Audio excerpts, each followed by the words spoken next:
Hey guys, Steven here. I'm not going to be able to do a lot of audio on this just because of the music playing here at the gym, but I'm going to show you guys a tennis ball placement drill that I use to help people warm up. With this, I have a new gimbal. It's going to try to follow me, so hopefully that works out really, really well.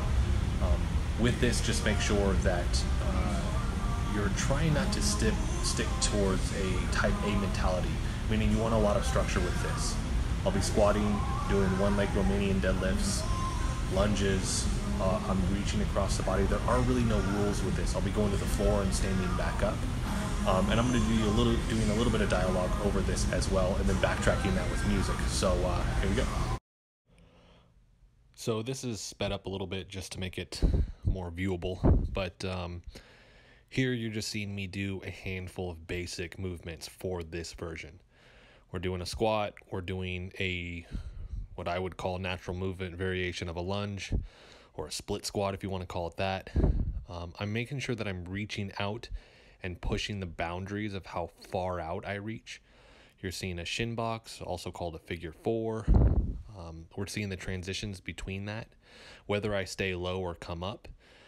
I just kind of let my brain not focus on exactly every single movement that I'm going to be going towards, and just letting it kind of figure that out over time. Sometimes I'm planning that out a little bit, but the main purpose of this is just letting the body kind of go into more of like what the parkour guys call a flow state, right? I'm just letting this kind of move me wherever.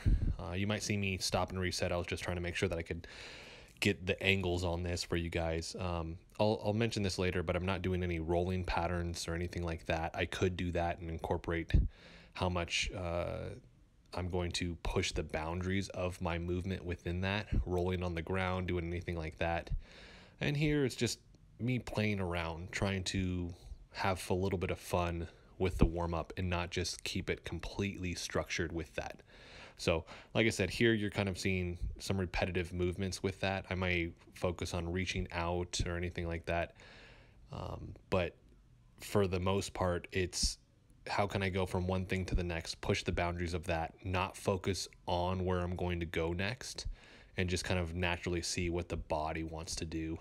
And you're going to see I've done a ton of different squats, a ton of different stiff-legged deadlifts or one-legged deadlifts, ton of different lunges. And at this point, I've done it for, I think in this video I did it for 4 minutes. And at that point, I've gotten a pretty decent warm-up. I went through a whole bunch of different various positions. And now I can go straight into my workout. I don't have to mess around with too much of my mobility drills or anything like that. I did it with this.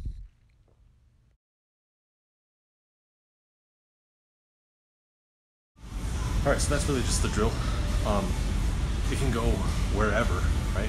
Sometimes I'm working on specifically one particular movement within that. Sometimes it's just random chaos, and I'm seeing where it goes, or how compromised I can make myself, but still safely get out of that.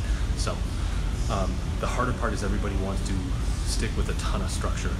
I didn't do any rolling patterns or anything like that. I didn't want to go that far with it for you guys right now, but that's where it can go, right? I can begin to roll with this and see if I can do that as well. My rocking patterns, right? All of that stuff. Sometimes I transfer within, sometimes I create the rules where you can't transfer, meaning it's stuck with one hand only. Just be creative with that, and that's really the point with it. Make this as random as possible when you can and when you feel like it, and then add rules in and restrictions later when you want to as well. There is no, this is the right way to do this with this, which is why I love this. So let me know what you guys think. If you guys like the video, hit the like button. If you want to continue following with all of my content, hit the subscribe button for me, and thank you so much for watching.